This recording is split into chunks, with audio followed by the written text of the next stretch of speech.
All right, we are in Honduras, in Cihuatepeque, roughly around 4,000 feet in elevation.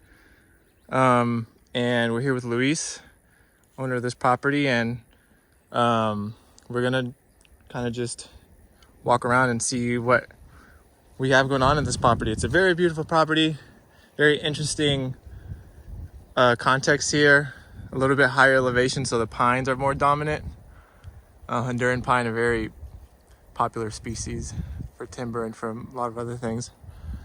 But with that being said, this area has been kind of exploited a bit with the timber industry and with agriculture in general. So when did you buy this property, Luis? Yeah, hi. We got to this place around 3 years ago, let's say 2021. And yeah, with the dream to contribute to the regeneration of this land. It's a small property, let's say 2 hectares. Yeah, and yeah, a piece of the land has been exploited or degraded by the conventional methods and agricultural manners of the area. And we are in the central zone of Honduras in Central America, and we have this kind of irregular terrain. Yes, very irregular terrain. A lot of rocks and a lot of a slope. You can see this property, just so you can see the issues. It's just one kind of giant slope down there, and there's just a lot of water runoff, a lot of runoff in general. So that's something that you've been having to deal with with this property, right? As a pro also, it's an advantage, we can say. And we are surrounded by 2 sheds. So we're trying to concentrate our efforts also in the management and the retention of water and water retention systems, let's say. And we are working with a mix of techniques, methodologies, but with a clear philosophy of regeneration and syntropic agriculture. Obviously, we are not living in the place, so we don't have that input of energy and time to work in the land. But it's a small-scale project in initial stages. But yeah, we've been doing interesting things, and we are eager to show some of the work done so far. So, as Kevin was saying, the slope allows us to see how water shapes the land, and those hotspots of fertility. And we're trying to take advantage of that, introducing new species of plants, bringing diversity of seeds and little plants, knowing and trying to understand better what is growing ideally in the zone, learning from the people of the community, because we come from the city, the urban area, which is not that far, just 5 kilometers away from here. But yeah, definitely I love to learn from people of the community about the medicinal plants and the function that different plants have for different purposes. For example, the living barriers or fences, living fences. There are a lot of interesting plants that serve or work with a specific function, and we're trying to learn from that and taking advantage of that. Yeah, so there's a lot of knowledge that the farmers around here have that you're trying to get, learn from, and a lot of plants, a lot of cool. I'm not sure how much are native or how much are not, but there's a lot of cool plants that have just kind of came up by themselves. So another thing to note is the fire. If you want to talk a little bit about the fire that came through here, just in the you can see the pine has some a little bit of char marks on there of the last wildfire. In fact, this wasn't a natural cause of the wildfire. It was how do you say? Man-made. Yeah. And yeah, we suffered from that. The highest part of the property, we were working with different plantation and starting the regeneration activities there here. Yeah, so the wildfire was If so, you can huge surprise. how much got burned? Was it all of this up here? All of these. All of this all was of this burned, area. and I'll try to put photos there so we can see the difference. Yeah, we've been trying to document that, and yeah, a lot of learning in that process also, because after the wildfire, we got the huge opportunity to see the bare land, a lot of rocks, and obviously during the dry season, we were moving those rocks and making kind of key line works. Mm-hmm. Preparing the space for the rainy season, and stopping the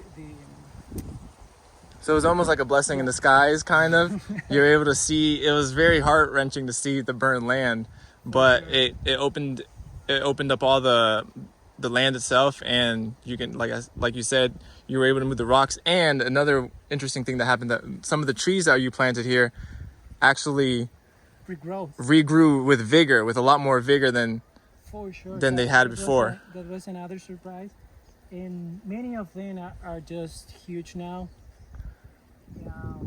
Yeah, and obviously the native species of plants, where we have an example over here. Mm-hmm. This is mosote. We call this masote.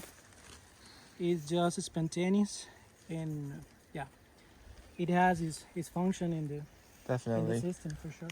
Yeah, so I hope we can see a bit of the regrowth of everything and accumulation of organic matter. Mm-hmm.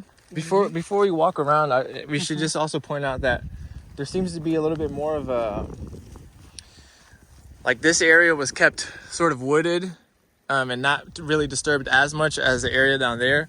Yeah. So it sort of seems like the level of degradation seems to be worse down there and kind of not so bad up here. And that's just something to see the difference of. Once we start going more down into there where they ran cattle and they Agricultural did activities. agricultural activity, you'll see the difference, and you'll see some of the struggles that Luis has to work with down there compared to up here, where you can already see that there's a lot more just life in general here, just because of the fact that it wasn't as disturbed as.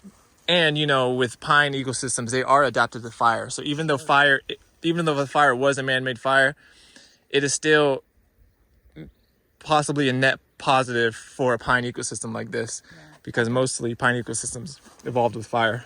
Yeah, at that point we already knew like the good effects of fires, let's say, of fire in general, but we got the opportunity to see that regrowth, and yeah, it was massive.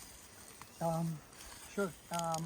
Yeah, we've been introducing like a service, kind of for service. You see some napier grass in the back, some leucaena. Yeah, we could start walking now. Yeah. If there's a little trail that we can walk down where I'm not gonna slip. Yeah, from the beginning we've been trying to focus on the water retention. So working in the highest area has Yep. been one of those activities. Yeah, let's go down to the line down there. A far cry from Florida, where everything's flat. And so this is one of the first, or one of the examples of a little swale kind of thing that you made. Yeah, we've been working with minimal movement of dirt, of land, let's say, of soil. Just trying to accumulate a bit of the organic matter and concentrated that energy in a kind of key line. Here, I'm gonna walk in there and see what kind of species we have in here. A couple of years of bringing different seeds. And this didn't get burnt, or did this? This did get burned. This got burned. Okay, Yeah. so this is all growth from that period on. Yeah. And it looks like some mangoes in there. A lot of mangoes. Soursop, Some soursops in there. Turmeric. cotton, pigeon peas. A lot of pigeon peas as kind of the top sort of emergent to help raise all the other trees.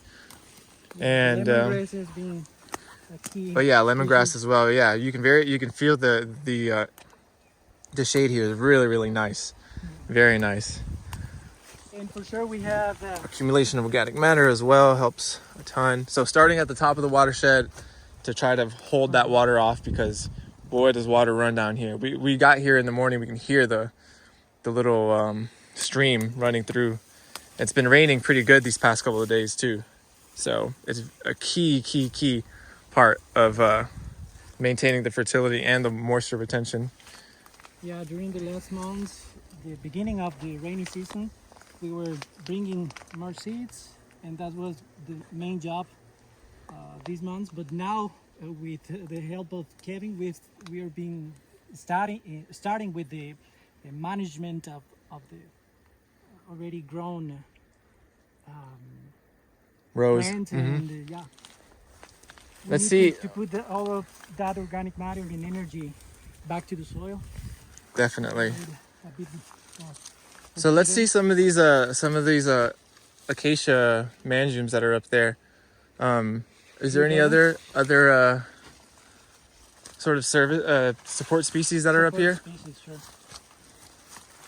Yeah, some Okay, yeah. I remember the it's beautiful property here. So here's definitely one of the key members of the regeneration squad right here. Is the acacia mangium. You see it around Cihuatepec, pretty common as a tree for multiple purposes, shade or whatever. And this definitely got burnt to the ground, right? This was exactly, yeah. burnt to the ground. This was ever since the fire came up, and you can see it's already up above my chest. Just goes to show that some trees that are adapted to disturbances like fires, and it's important to have very resilient trees like this in order to regenerate ecosystems. So Yeah, we have looks, another one. pretty Yeah, wild, but we already have been working enough time over here, so we kind of know the yeah, the terrain. And yeah. You can see a lot of tall grass. It isn't well kept because, just like you said, you're not out here all the time. Yeah. So let's see this one here. This is the Some experimentation and bringing some cuttings of this beautiful plant, and definitely it's gonna help us to regenerate the space. This is the Melina arborea, I believe. Yeah. Yeah, another widely used tree throughout the tropics for timber or erosion control, regeneration. And I see a lot of leucaenas and pigeon peas as well, and some of the napier grass starting as well. We have one Cecropia tree up there that on my property, obviously there's tons and tons of them, but there's one so far. So yeah, on its way. Just to see one of the key species, native species of Definitely. the land. And we are so happy to see this A lot of tall growing grass. spontaneously. I'm gonna show this pine up there. We're in the land of the pines here in Cihuatepec. There's this cool looking plant here too. I'm not sure what this is, but it kind of looks like a spiral grass corn looking thing. Even has little tassels on there. Super cool plant.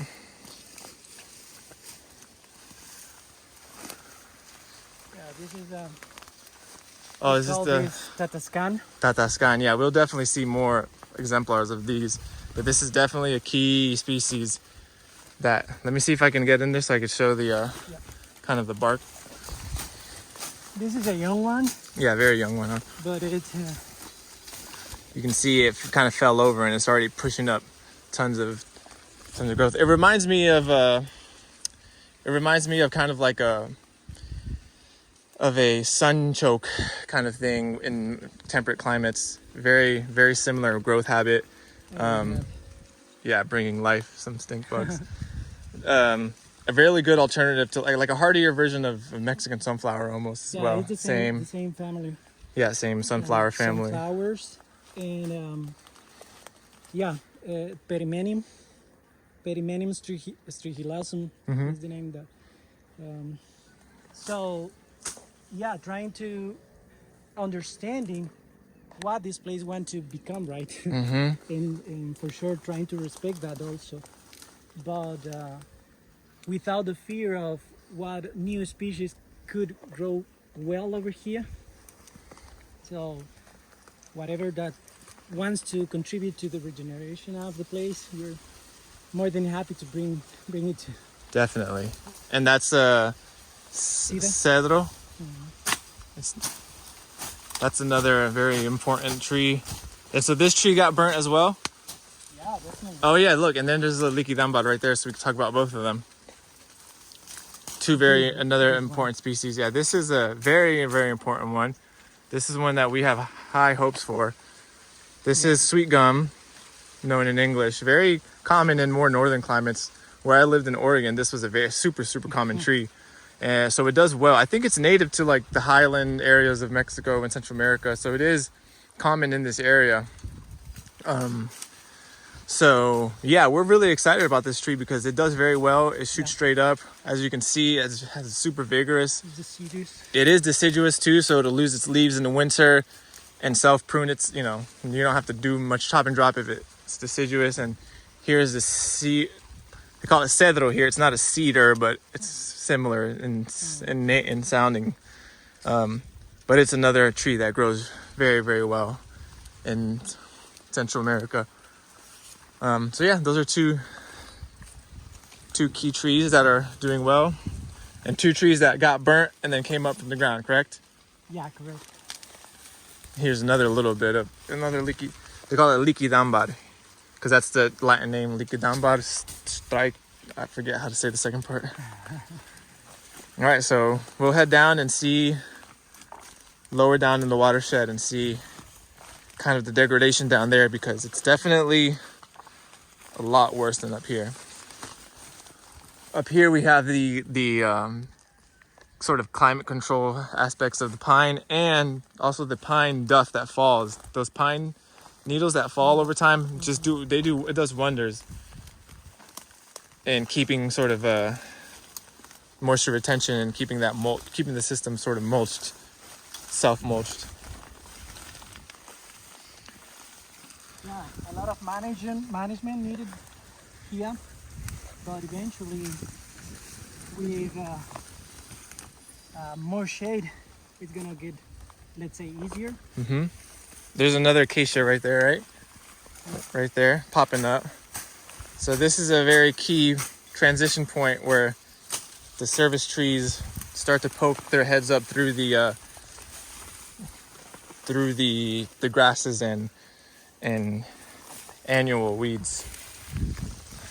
Yeah, we see some pigeon pea doing some help. So I like it here where it's a little bit of everything. You have some trees scattered here and there. You have some lines. You have just kind of experimenting with a lot of different It's pretty tactics. wild. And we are moving in a different space here. The degradation here is higher, but we're working with different groups of volunteers and students, organizing kind of workshops and hiking trips, sharing the vision and sharing the philosophy of the work that we've been doing, and kind of raising awareness around environmental issues and how we can find and work together in different alternatives to interact in a more respectful way with our environment and nature. And this was the last space that we planted with a group of volunteers about 2 months ago, and we can find over here some oaks. Oh, nice, yeah. Which is a part of the They're called- natural system, Yep. original system in our zone. Yeah, definitely not as common as before, I would imagine, the oaks here in this area. Yeah, but reintroducing those, and Yeah. definitely they are doing pretty good. That's cool. And then here's some more liquidambar, sweet gum. So that'd be really cool to see the oaks come up. So yeah, a lot of managing to do, but that's the name of the game. And it's nice to have things planted and then just kind of manage at your own time whenever you have the time, or whenever you can coordinate with the helpers that come and help. Yeah, there's a lot of friends and family that have been working with us and supporting us in different ways. But obviously, the hard work and the sweating is not that many people. Mm-hmm. And yeah, here another thing to mention: the previous owner of the land is still our neighbor, and yeah, this is the main watershed in the middle. And he's still, after the wildfire, he's still like Cultivates, farming, yep. annuals, corn. Mm-hmm. corn in this case, and beans. And so, is there a spring right back there? Exactly. That's where the spring starts. Mm-hmm. Start of the spring. And then it goes down, and it trickles into your property, which we'll see down there at that little a little pond. little pond. Yeah. Another species I want to talk about was the I guess we'll see it when we come back, but we'll no the whatchamacallit. Oh, look, here's some Biden's alba. Floridians already know about that plant. The Caliandra right there.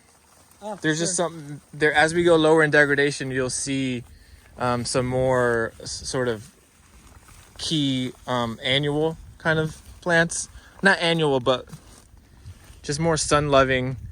Not so like tree-like, more like shrub-like, that have been doing a good job, sort of, whether it's fixing nitrogen, like I would imagine Caliandra is doing. Short cycle. Short cycle plants, yeah. Or like this one right here. This is another one. What do we call this one? I have no idea. Yeah. It works very well. Crucial for us here. Yeah, we have to, in a system like this, where we don't just have tons of lines of Napier grass planted, not yet at least. We have to rely on whatever natives come up that behave in the way that they respond well to pruning, they cast shade, all that good stuff. And so this sort of Caliandra here is one of them, and this toothed, herbaceous plant helps a lot too. So we're going from grass to the herbaceous plants to trees, hopefully, down the line. Because, Luis is coming up against years of maybe people not treating this property in the best manner, ecologically speaking. Here's another one. I'm not sure what this one is, but this is another herbaceous sort of native that responds well to pruning and has just been doing a good job. So we take, we don't take these plants for granted. Oh yeah, then there's Codornicillo. That's another one that's also in my property in Comayagua. This is a Piper aduncum that grows very, very well. So there's a lot of plants that are establishing themselves. Oh yeah, and this is the Gliricidia sepium. Learning from the behavior of these plants, but this is a key plant that the community uses for the living fences. And we're trying to learn more from the. Yes, definitely. The culture there, the farmer culture here, they're very, very, very. They utilize living fences a lot here, and it's there's an amazing amount of plants that they use for that, and there's a lot of key plants that we can bring from those living fences to systems like these. So we can see now there's a lot more sun here. Things are starting to open up. A lot more of those herbaceous shrubs, things that produce little berries as well. Here we are in another kind of swale or retention area and concentration of energy and fertility. And we're finding interesting things growing, like the cashew, right? Yeah, cashew. There's a cashew. This is a nance, right? Yeah. Which is a another native tree that's very resilient. What else do we have in here? We have some avocados. mango. And some mango. So here's a little bit more of an organized line, as opposed to just random trees. And with the same idea of the support with pigeon peas and some lemongrass here. And here we have some acacia manjum. So yeah, we're trying to find those species that are gonna give us food in the future, and at the same time creating the good conditions for them to grow. that's a matasano right there.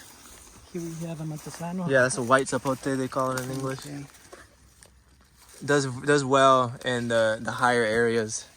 It looks like Suriname cherry, the pitanga is down there as well, some cotton. So you've been bringing tons and tons of different types of species and seeing what does well here. As you said, the agricultural customs here, one of the main productive species that we are looking for and working on, because there's a huge demand of that, is coffee, right? Yeah, and we're not against that, but for sure we want to create the conditions for coffee to grow better here. Obviously, under a good canopy of shade. And there's some mulberry with mango as well. So I've noticed a lot of mango in this area as well. They don't get quite as giant as the mangoes in lower elevations, but they definitely hold their own, and they produce lots of biomass, and the fruit are good, right? Yeah. It's not the best of the world, but yeah, it grows. And that's part of the fun too, like, growing a mango variety that might handle these conditions a little better, and having your own cultivars on this property. Yeah, we get some wild. Oh yeah, this is definitely one of the coolest plants that we have here. This is called sidin, right? Yeah, sidin. It's like a wild berry that is abundant here, and just an awesome plant. So now we're going lower and lower, and you can just see how much you can see the sun. There's no mercy from the sun on this east-facing slope, and the conditions are rough here. Things. Not only does the water just shed down, but also these grasses from the remnants of the cattle and the farming. Some of these grasses just suffocate, and it's hard to maintain. I don't even know what I'm looking at there because of how much the grass is suffocating. And it's not like it's a small property for just one or two people to handle, It's a big property. And here we see another Nanse right here, right? Beautiful Nanse. A big one. And an old one. And we are just also trying to observe and interact with those, because there are a lot of them. So you can see just like how just the power of one tree. I mean, this root mass right here is stopping erosion as much as possible. Obviously, it's not doing much compared to the grand scheme of things, but just one tree having one tree helps a lot with the retention here. Now imagine if there was a lot more trees, and we see a lot more pines starting to come up as well. Obviously, this is a pine dominant ecosystem, so seeing young pines is a good thing, but they do tend to grow a little slower, and they don't give as much biomass as other trees. So we are keeping the pines, but trying to grow other things as well as the pines. Yeah, we have found that we have sandy soil over here. So during the rainy season, there's a lot of moisture, but in dry season, definitely it's a huge difference in the landscape. And with the management of the grass and everything, we're trying to keep photosynthesis active. Keep the as photosynthesis much going. as we can. Yep. So we have a big management scheduled pretty, coming up here, right? With the oh, that was dangerous. Wow, okay. What you were talking about trying to time it right before the rainy season ends, so that you bring a bunch of organic matter down, and oh yeah, so these are blackberries, raspberries. I'm not sure what to call these. They look like the Mysore raspberries that we grow in Florida, but these are wild, right? You didn't plant these? No, at all. Mm-hmm. The delicacies of. Mm-hmm. And a nice little microclimate under the Nanse right here. They're really good.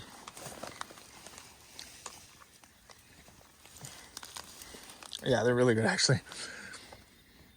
But yeah, so trying to time the managing is an important part, especially when you don't have the resources to be managing all the time.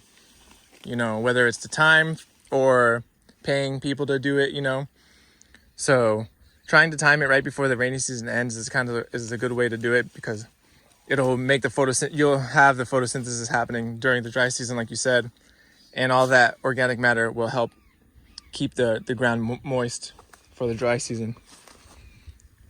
Yeah, exactly. So we already got here to the place we've been doing some management this day. Oh yeah, we'll go show that too. Yeah, a lot of interesting plants and Consortiums, yep. happening.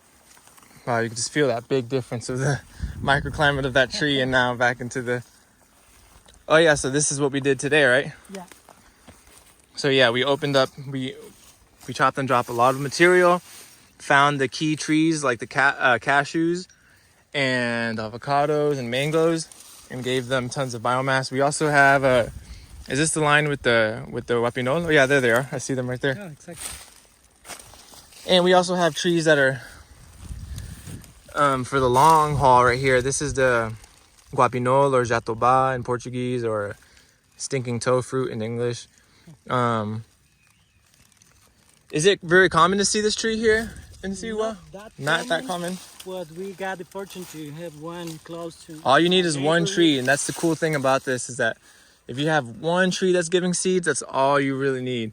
And you have so many seeds and so many possibilities of having those trees in the future. So trying to bring back trees that maybe were part of this ecosystem before, but have been lost due to whatever circumstances.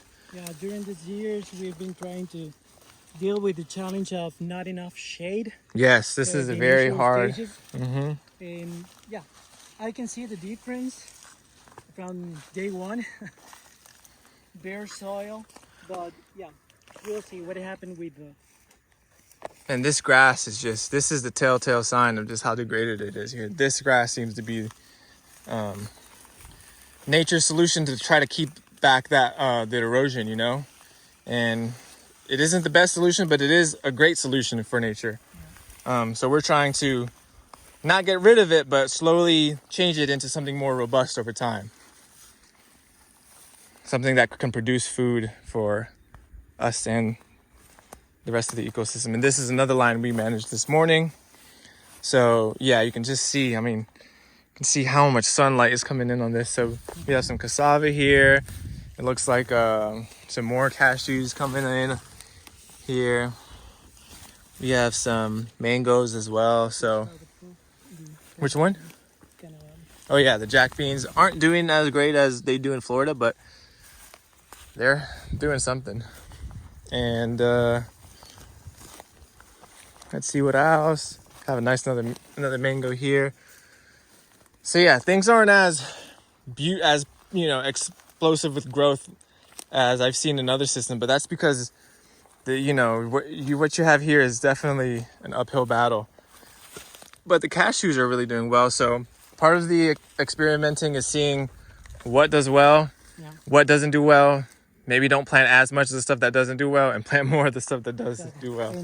Here's a beautiful avocado in this nice little microclimate here. So you can see just how crazy intense sunny it is and just how much of a difference these native plants are making in creating a nice little condition for something like an avocado. And we've been able to see that difference of specific kind of microclimates and the opportunities to focus our energy on those places. And from the beginning, with the desire to show that a different way to manage and interact with the natural spaces is possible, mainly in the agricultural issues that we have of degradation and contamination of water and everything, using chemicals and all of that. And yeah, it's coming back to the wisdom of Exactly. ancient cultures and yeah, common sense also. Yeah, I think that's with a nature, yeah. not against it. It all comes back down to common sense, honestly. Yeah. That was a ice cream bean, some sort of Inga. I'm not sure which one.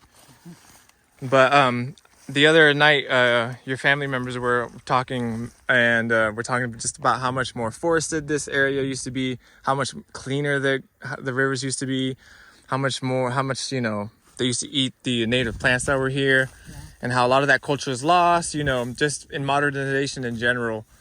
Here, all around, we are gonna find like farms of monocultures, mainly like coffee, annual crops. Yeah, that's it.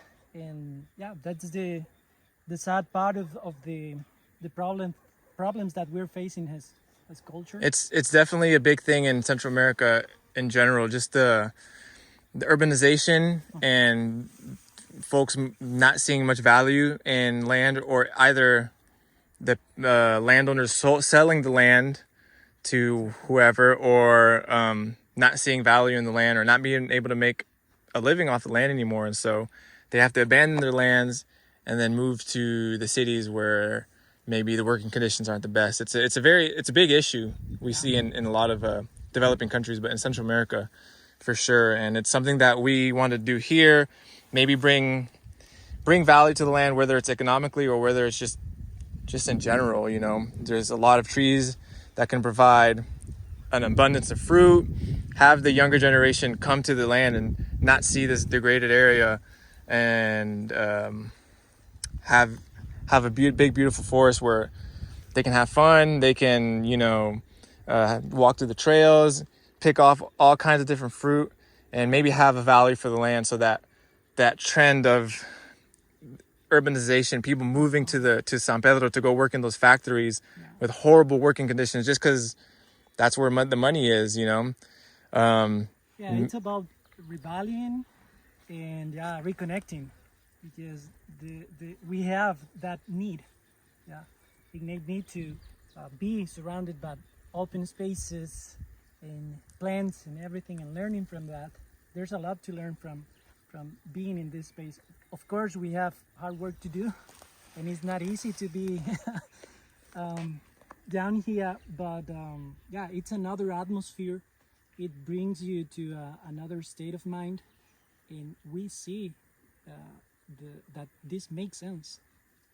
The bigger picture, this makes sense. Definitely. And so that's a big part of the reason why you're doing this. There's a reason why you're sweating your butt off, because you see that bigger vision for the future of the people in Honduras, and at least in Sigua. You can and relaxing a bit also, because if we get frustrated because it's just 1-2% of people trying to make a difference, you're gonna do nothing at all. Yeah, that's true. Yeah, just relaxing a bit and enjoying the trip. Yeah, that's true. This and trying to share it for sure. There's gonna be more people get inspired by. Oh, there's a hummingbird back there. Oh, that's cool. I'm not gonna focus on it, but there's a hummingbird. Do you see it? It's on the it's on the red flower. This is cinnamon hummingbird. Oh, that's awesome. So, yeah, anyways, this is awesome, Luis. I know that this is a lot of work to do, but I really dig the vision, and I'm so happy to be a part of it, this project. This is awesome. Yeah, so here we're looking at the just super, very degraded sort of pasture that was once pasture, and not much coming back except super hardy guavas, and like I said, some of those shrubs, those native shrubs. So now we're gonna go down to the the little pond, follow the water maybe. So we're underneath the Definitely. shade now again of another Nance. This is Nance, right? Yeah, it is. Yes.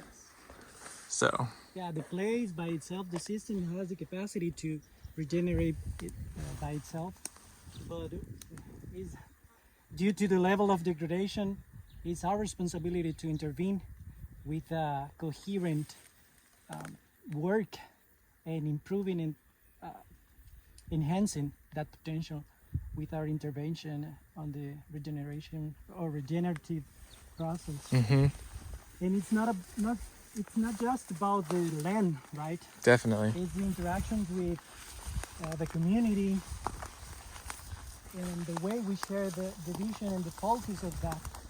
Because yeah, there's a lot of people around here working and living from the land, but with this mindset of extraction and the production that we're gonna get from the land, but with a bit of a more holistic approach, we find that we're serving to life, right? Definitely. And the beauty of it, not just Not just the benefit. extractive process. And it's hard.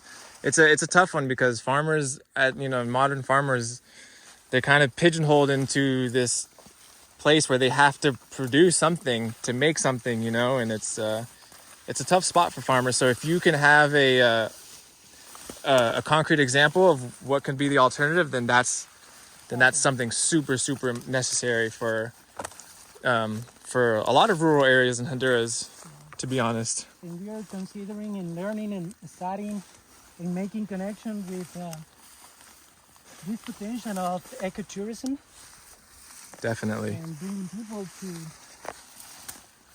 share what we're doing and why we're doing it, the way we're doing it. And I feel like the main priority right now is to regenerate the land and then figure out sort of how to best serve the community, serve yourself so that you guys can make a living, how best to go from there. But for now, it's like you said, enjoying the process and Exactly. watching, even just from the small amount of time you've started, you've already seen the difference, right? Yeah. And just watching that difference play out over time is at least one of my favorite parts. So we're here at the frog. that was a frog, right? Yeah. Little pond area. You can see little dragonflies and another frog just jumped in. Really cool to see. So, and this is full all year round? Yeah, yeah. We have water here. Does the water come up from the ground or is it getting fed from up there? I think so. It's just It's probably just leaking from up there and coming in here. And yeah, because we hadn't had the opportunity to clean this up and finding out what's exactly how this keep that water. yeah, how year this round. functions. Yeah. So that's one of the projects, maybe clearing this up and seeing, kind of just learning more about the hydrology of this place. Yeah, It's there's one. a lot to see, but yeah, we've been managing some of the Oh, here's a better Over- example of the Tatascan right here, right? and the regrowth of it is incredible. Wow, look at it. And take a look at the bark here as well. It's beautiful. Super beautiful. Oh, you hear that? Nice. Yeah, water flowing. Beautiful, beautiful bark. And the Tatascan is, like you said, Luis, one of the key players here in the regeneration of this land. Sometimes, like, when we look online and you see the Mexican sunflower or the Napier grass or that plant, it always works, moringa. Some of those plants don't work here because your property is very, very specific. And so the native plants that are already here that have been doing their work are the ones we need to look to. And Tatascan is definitely one of them. And it's so versatile. Versatile. And, Definitely. Yeah, people use this for fences, building also. Well, in fact, we are using it for building. Having a lot of fun with. So it's a fast-growing plant that also produces enough sort of ligneous wood to make it functional, which is not very typical. Well, it is typical in certain plants, but it's one of those that has a fast return on investment. So something like willow in the States could be something similar in the sense that it's functional wood, but grows very, very fast. So here we have like a little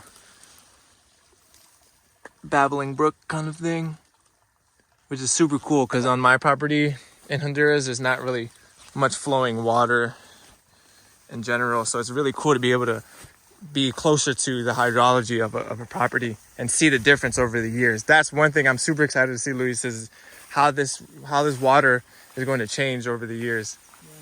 How much clearer it's going to get, how much it's going to, maybe bigger it's going to get. We are in one of the limits of the property, and yeah, if we stop enough, we're gonna see the difference in the levels of degradation. And an abandoned piece of land, let's say it has an owner, right? But it hasn't been worked or cultivated the last 2 years. And these are our examples that how the system regenerates itself, but it just takes But very more slowly, time, right? yeah.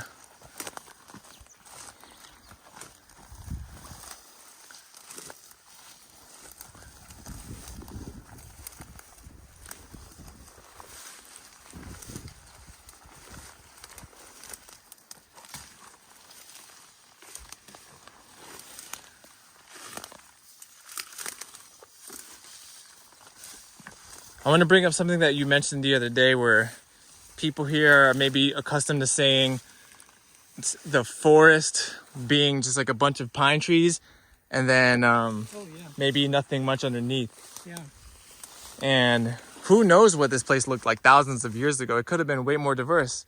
In my opinion, I think it was way more diverse. But obviously a pine savanna type ecosystem is very common. But there would have been little pockets of like big oaks and just a much more biodiverse understory. And I think maybe changing the vision of what the pine forest in Honduras looks like to people might be a good thing too. yeah. In different activities, we've been involved in the initiatives that are happening in our city.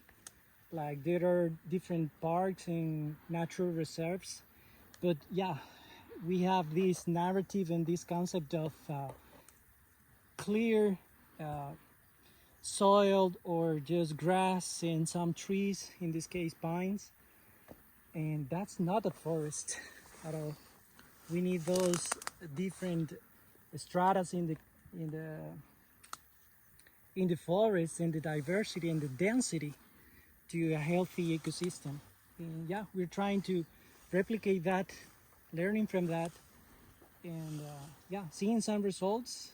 It gives us the energy and the motivation to continue with the job around here. Sweet, man. Well, this is a good view of the property. You can see, you know, the pines up there where we were just at the very beginning of the video, and then we came down. And yeah, I think that's it for the video, man. Well, thank you so much, Luis. How can people find all the information about how to help out and where can we donate? Sure, we are using social media mainly. The name of the project is Via Floresta, and we're sharing some of the discoveries and learning lessons learned, let's say. Yeah, and we have also our project Aula Inspirado, which is more focused on the educational activities, raising awareness around environmental issues, and sharing, let's say, a different view, a holistic view of how we have to apply our responsibility, our ability to respond to the challenges that we're facing around climate and everything. So we have a lot of activities during the year with teenagers and children, workshops, some presentations and small events focused on that. And for sure we are bringing small groups here to share the vision.